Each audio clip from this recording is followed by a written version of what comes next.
Hello friends, hello, welcome back to my channel. ഇന്ന് നമുക്ക് ക്യാൻവയിൽ എങ്ങനെയാണ് ഒരു പോസ്റ്റർ ഡിസൈൻ ചെയ്യാന്നുള്ളതാണ് കാണിക്കുന്നത്. നമുക്ക് അറിയാം, ക്യാൻവ എന്ന് പറഞ്ഞാൽ വളരെ സിമ്പിളായിട്ട് നമുക്ക് യൂസ് ചെയ്യാൻ പറ്റുന്ന ഒരു പ്ലാറ്റ്ഫോമാണ്. അതിൽ നമുക്ക് വേണമെങ്കിൽ എന്തൊരു സോഷ്യൽ മീഡിയ പോസ്റ്റേഴ്സ് വേണമെങ്കിലും, അതേപോലെ തന്നെ യൂട്യൂബ് തംബ്നെയിൽ വേണമെങ്കിലും, ഈവൻ നമുക്ക് ഒരു വെബ്സൈറ്റ് തന്നെ ക്രിയേറ്റ് ചെയ്യാൻ പറ്റുന്ന തരത്തിലുള്ള ഒരുപാട് ടെംപ്ലേറ്റ്സ് അടങ്ങിയിട്ടുള്ളത് ആണ് ക്യാൻവ. ക്യാൻവയിൽ പെയ്ഡ് വേർഷൻ ഉണ്ട്, അതേപോലെ ഫ്രീ വേർഷൻ ഉണ്ട്. അപ്പം നമുക്ക് ക്യാഷ് ഒന്നും തന്നെ പേ ചെയ്യാതെ ജസ്റ്റ് നമുക്ക് സൈനപ്പ് ചെയ്ത് കയറുകയാണെങ്കിൽ, നമ്മുടെ മെയിൽ ID ഉപയോഗിച്ച് സൈനപ്പ് ചെയ്ത് കയറുകയാണെങ്കിൽ നമുക്ക് യൂസ് ചെയ്യാൻ പറ്റുന്ന ഒരുപാട് ഫ്രീ ടെംപ്ലേറ്റ്സ് ഉണ്ട്. ഇതിൽ നമുക്ക് അറിയാം, ഒരുപാട് പേര് യൂട്യൂബിൽ വീഡിയോസ് ഒക്കെ ചെയ്യുന്ന ആളുകളായിരിക്കും. അവർക്ക് ക്രിയേറ്റ് ചെയ്യാൻ വേണ്ടി വളരെ എളുപ്പത്തിലുള്ള തംബ്നെയിലുകളുണ്ട്. ഒരുപാട് തംബ്നെയിൽസ് നമുക്ക് ക്രിയേറ്റ് ചെയ്യാം. അതിനുള്ള ഫ്രീ ആയിട്ടുള്ള ഒരുപാട് ഡിസൈൻസ് അതിൽ നമുക്ക് ഉണ്ട് ഓൾറെഡി. പിന്നെ ഫേസ്ബുക്ക് പോസ്റ്റുകൾ വേണമെങ്കിൽ നമുക്ക് ക്രിയേറ്റ് ചെയ്യാം. അതേപോലെ ഇൻസ്റ്റാഗ്രാമിലേക്കുള്ള പോസ്റ്റുകളും കാര്യങ്ങളൊക്കെ നമുക്ക് ക്രിയേറ്റ് ചെയ്യാവുന്നതാണ്. ചെറിയ ചെറിയ ബിസിനസ്സുകളൊക്കെ ചെയ്യുന്ന ആളുകൾക്ക് പുറത്ത് കൊടുത്തിട്ട് നമുക്ക് ഡിസൈൻ ചെയ്യിക്കാൻ വളരെ ബുദ്ധിമുട്ടായിരിക്കും, ഒരുപാട് എക്സ്പെൻസ് ഉണ്ടാവും. അപ്പോൾ അതൊക്കെ നമുക്ക് വളരെ ചുരുങ്ങിയ രീതിയിൽ തന്നെ ചെയ്യുന്നതിന് നമുക്കിന് സ്വന്തമായിട്ട് ചെയ്യാവുന്നതേ ഉള്ളൂ. ഇതേപോലെ ഒരുപാട് ഈ ഡിസൈൻ എന്നുള്ള സെക്ഷൻ നമുക്ക് ലെഫ്റ്റ് സൈഡിൽ കാണാം, ഒരു ബാർ കാണാം. അതിൽ ഡിസൈൻ എന്നുള്ള സെക്ഷനിലേക്ക് നമ്മൾ പോകുന്ന സമയത്ത് അതിലൊരുപാട് ടെംപ്ലേറ്റ്സ് നമുക്ക് കാണാം. നമ്മളിപ്പോൾ എടുത്തിരിക്കുന്ന ആ ഒരു സൈസ് എന്ന് പറഞ്ഞാൽ ഫേസ്ബുക്കിലേക്കുള്ള ഒരു പോസ്റ്റർ എങ്ങനെയാണ് തയ്യാറാക്കുക എന്നുള്ളതാണ്. അപ്പോൾ ഫേസ്ബുക്കിലേക്ക് വേണ്ടിയിട്ടുള്ള ഒരുപാട് ആ ഒരു സൈസിലുള്ള ഒരുപാട് ടെംപ്ലേറ്റ്സ് നമുക്ക് ഇവിടെ കാണാം. അപ്പം ആദ്യമായിട്ട് ഇപ്പോൾ ഒരു ഡിസൈനൊക്കെ ചെയ്യുന്ന ആളുകളാണെങ്കിൽ അവർക്ക് എന്താണ് ഫേസ്ബുക്കിലെ ആ ഒരു ഡിസൈനിൻ്റെ സൈസ് എന്നുള്ളത് അറിയണ്ടാവില്ല. നമ്മളിപ്പം ഒരു സാമ്പിളായിട്ട് ഞാനൊരു സമ്മർ ക്യാമ്പിൻ്റെ ഒരു പോസ്റ്റർ എങ്ങനെയാണ് ക്രിയേറ്റ് ചെയ്യുക എന്നുള്ളത് നോക്കാം. ഇപ്പോൾ സമ്മർ സിറ്റുവേഷൻ, സമ്മർ വെക്കേഷൻ ആണല്ലോ നമ്മുടെ നാട്ടിലൊക്കെ. എല്ലായിടത്തും നമുക്ക് സമ്മർ വെക്കേഷൻ ആയതുകൊണ്ട് അതിൻ്റെ ഒരു ക്യാമ്പ് സംഘടിപ്പിക്കുകയാണ് നമ്മൾ. അതിൻ്റെ ഒരു പോസ്റ്റർ നമുക്ക് ക്രിയേറ്റ് ചെയ്യണം എന്ന് വിചാരിക്കുക. അപ്പം നമുക്ക് ഇതേപോലെ ഉള്ള ഒരു ടെംപ്ലേറ്റ് ഞാനിപ്പോൾ ഇതിൽ നിന്ന് സെലക്ട് ചെയ്തൊരു ഫ്രീ ആയിട്ടുള്ള ടെംപ്ലേറ്റ് സെലക്ട് ചെയ്തു. ഇതിൽ നമ്മൾ സമ്മർ ക്യാമ്പ് എന്ന് ഓൾറെഡി ഉണ്ട്.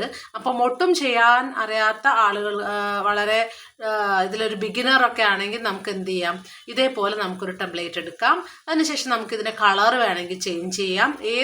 ഏത് ഫോണ്ടിൻ്റെ വേണമെങ്കിലും കളർ നമുക്ക് എളുപ്പത്തിൽ ഇതേപോലെ തന്നെ ചേഞ്ച് ചെയ്യാവുന്നതാണ്. ഇത് നമ്മൾ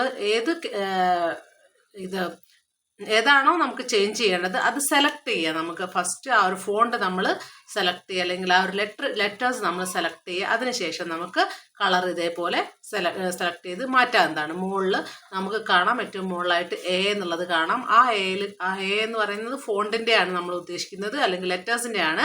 ആ ലെറ്റേഴ്സിൽ ക്ലിക്ക് ചെയ്തതിന് ശേഷം ആ ഒരു ഡിസൈനിൻ്റെ കളർ നമുക്ക് ചേഞ്ച് ചെയ്യാം. ഇതേപോലെ ഡേറ്റോ കാര്യങ്ങളോ എന്തെങ്കിലും നമുക്ക് ചേഞ്ച് ചെയ്യേണ്ടതുണ്ടെങ്കിൽ അത് നമുക്ക് ചേഞ്ച് ചെയ്യാം.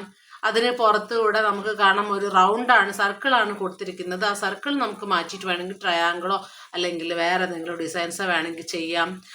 അതുപോലെ നമ്മളിപ്പോൾ മന്ത് നമ്മൾ മാറ്റി കൊടുത്തു, മെയ് ആക്കി മാറ്റി. അതേപോലെ നമുക്കിപ്പോൾ സ്പോർട്സ് ഡേ അങ്ങനെയല്ല നമുക്ക് വേണ്ടത്. ഇപ്പോൾ ഒരു ഡാൻസിങ്ങോ അല്ലെങ്കിൽ സ്കേറ്റിങ്ങോ അങ്ങനെ എന്തെങ്കിലും വേണമെന്ന് വിചാരിക്കും. ഇപ്പോൾ ഡാൻസിങ് ആണെങ്കിൽ ഏതാണോ വേണ്ടത് നമുക്ക് അതിനനുസരിച്ചിട്ട് ആ ഒരു ഭാഗത്ത് നമുക്ക് മാറ്റി കൊടുക്കാം. അപ്പോൾ ഓൾറെഡി ഇതിൽ സിംഗിങ് ആൻഡ് ഡാൻസിങ് ഉള്ളത് കൊണ്ട് നമ്മൾ ഇനി ഡാൻസിങ് എന്നുള്ളത് മാറ്റിയിട്ട് നമുക്ക് വേണമെങ്കിൽ സ്കേറ്റിംഗ് ആക്കി കൊടുക്കാം. അപ്പം നമ്മൾ ഈ ഒരു സമ്മർ ക്യാമ്പിൽ പ്രൊവൈഡ് ചെയ്യുന്ന സംഭവങ്ങൾ എന്തൊക്കെയാണെന്നുള്ളതാണ് നമ്മൾ ഇതിലിപ്പോൾ കൊടുക്കുന്നത്. അതേപോലെ ഈ ഒരു പിക്ചർ നമുക്ക് കാണാം. ഈ പിക്ചറിലിപ്പം ഒരു ബോൾ കളിക്കുന്ന ഒരു ഇതാണ് കൊടുത്തിരിക്കുന്നത്. അപ്പം നമ്മൾ അതിൻ്റെ ആവശ്യമില്ല, നമുക്ക് അതിൻ്റെ ആവശ്യം, നമ്മൾ അങ്ങനത്തെ ഒരു സംഭവം അതിൽ പ്രൊവൈഡ് ചെയ്യുന്നില്ല.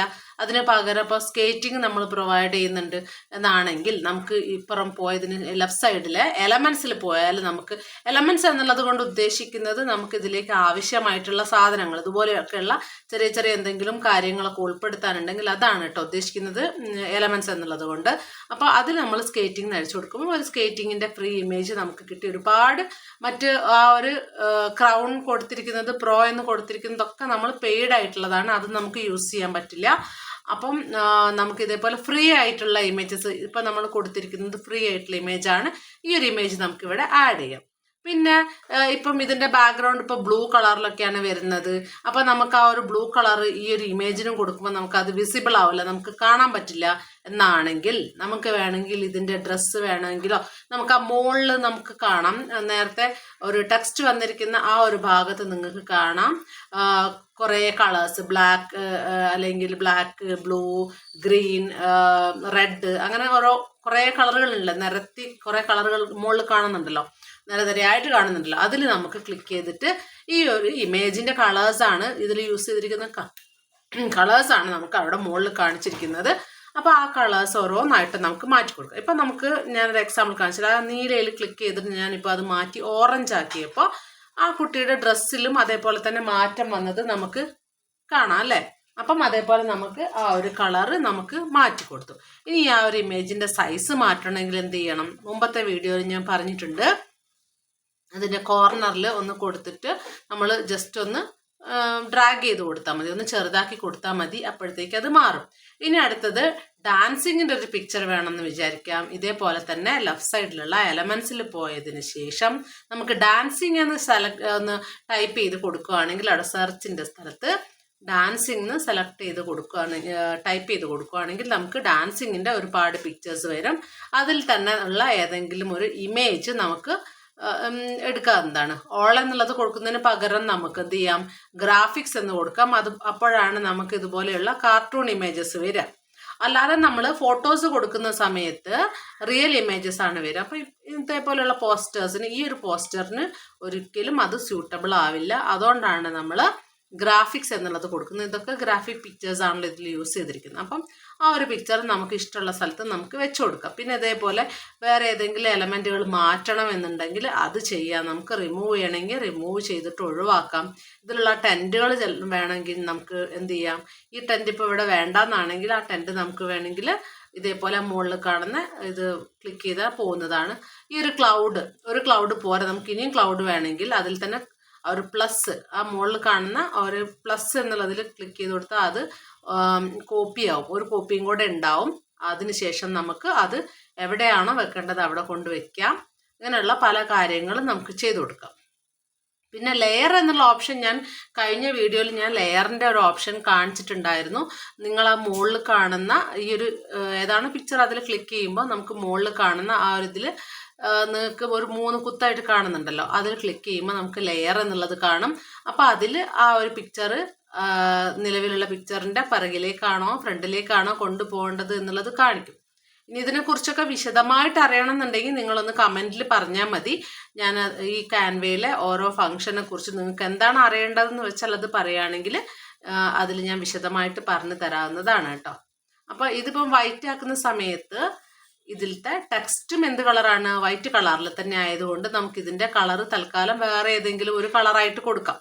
ഇതിപ്പോൾ ഞാൻ ഈ ഒരു വൈറ്റ് കളറും അതിലെ ടെക്സ്റ്റും വൈറ്റ് കളറാവുമ്പോൾ അത് അതിലേക്ക് സ്യൂട്ടാവില്ല. അപ്പം ഞാനിതൊരു ഗ്രീൻ കളറാക്കി കൊടുക്കുകയാണെങ്കിൽ അതിൽ വൈറ്റ് വളരെ വിസിബിളായിട്ട് നമുക്ക് കാണാൻ വേണ്ടി പറ്റും. പിന്നെ ഇതേപോലെ തന്നെ നമുക്ക് ഇതിൻ്റെ ബാക്ക്ഗ്രൗണ്ടിൻ്റെ കളർ വേണമെങ്കിൽ മാറ്റാം. ഈ കുട്ടിയുടെ പൊസിഷൻ വേണമെങ്കിൽ നമുക്ക് ഇവിടുന്ന് വേറെ എവിടേക്കെങ്കിലും കൊണ്ടുവയ്ക്കാം നമ്മുടെ സൗകര്യത്തിനനുസരിച്ച്. ആ ഒരു പിക്ചേഴ്സിൻ്റെയൊക്കെ സൈസ് വേണമെങ്കിൽ കൂട്ടുകയോ കുറയ്ക്കുകയോ എന്ത് വേണമെങ്കിലും നമ്മളെ സൗകര്യത്തിനനുസരിച്ചിട്ട് ചെയ്യാവുന്നതാണ്. അതുപോലെ ഫോണ്ട്, ഓരോ ലെറ്റേഴ്സ് നമ്മളിപ്പം സമ്മർ ക്യാമ്പ് എന്ന് എഴുതിയിരിക്കുന്നത് ഫോണ്ടിൽ വ്യത്യാസം വേണമെങ്കിൽ നമുക്ക് എന്ത് ചെയ്യാം? അതും മുകളിൽ നമുക്ക് എന്ത് ചെയ്യാം? അത് എഡിറ്റ് ചെയ്യാവുന്നതാണ്. അതൊരു ഫോണ്ട് നമുക്ക് വേറെ ഏത് ഫോണ്ട് വേണമെങ്കിലും നമുക്ക് അവൈലബിൾ ആയിട്ടുള്ള ഫോണ്ട് ഉപയോഗിച്ച് നമുക്ക് സെലക്ട് ചെയ്യാം. ബാക്ക്ഗ്രൗണ്ടിൻ്റെ കളർ ഇതേപോലെ തന്നെ നമുക്ക് സെലക്ട് ചെയ്യാം. മുകളിൽ കാണുന്ന ആ ഒരു റൗണ്ട് കണ്ടില്ലേ, അതിൽ ഓരോ കളറുകൾ നമുക്ക് മാറ്റി അതിൽ ക്ലിക്ക് ചെയ്തിട്ട് നമുക്ക് ലെഫ്റ്റ് സൈഡിലേക്ക് പോയിട്ട് ഇഷ്ടമുള്ള കളർ നമുക്ക് സെലക്ട് ചെയ്യാവുന്നതാണ്. അതൊക്കെ നമ്മുടെ ഇഷ്ടത്തിനനുസരിച്ചിട്ട് തന്നെ മാറ്റാം കേട്ടോ. അതാണ് ഈ ഒരു ക്യാൻവയുടെ ടെംപ്ലേറ്റ്സിൻ്റെ ഒരു പ്രത്യേകത. നമുക്ക് എഡിറ്റബിൾ ആണ്. ഓരോന്നും നമുക്ക് ഓരോ പാർട്ടായിട്ട് എടുത്തെടുത്ത് നമുക്ക് വേണമെങ്കിൽ മാറ്റി മറ്റൊരു പുതിയ ഒന്നാക്കി മാറ്റാവുന്നതാണ്. ഇതിലുള്ള എല്ലാ എലമെൻസും നമുക്ക് ഓരോന്നായിട്ട് നമുക്ക് എടുത്ത് മാറ്റിയിട്ട് ചെയ്യാവുന്നതാണ്. ഇന്ന് പറഞ്ഞിരിക്കുന്ന ഇത്രയും കാര്യങ്ങൾ നിങ്ങൾക്ക് മനസ്സിലായെന്ന് വിചാരിക്കുന്നു. അപ്പോൾ വീഡിയോ ഇഷ്ടമായാൽ ലൈക്ക് ചെയ്യാനും ഷെയർ ചെയ്യാനും കമൻറ്റ് ചെയ്യാനും അതുപോലെ തന്നെ ചാനലൊന്ന് സബ്സ്ക്രൈബ് ചെയ്യാനും മറക്കരുത്. നിങ്ങളുടെ ഡൗട്ട്സിനുള്ള മറുപടിയുമായി അടുത്ത വീഡിയോയിൽ വീണ്ടും കാണാം. അതുവരേക്കും ബൈ ആൻഡ് ടേക്ക് കെയർ.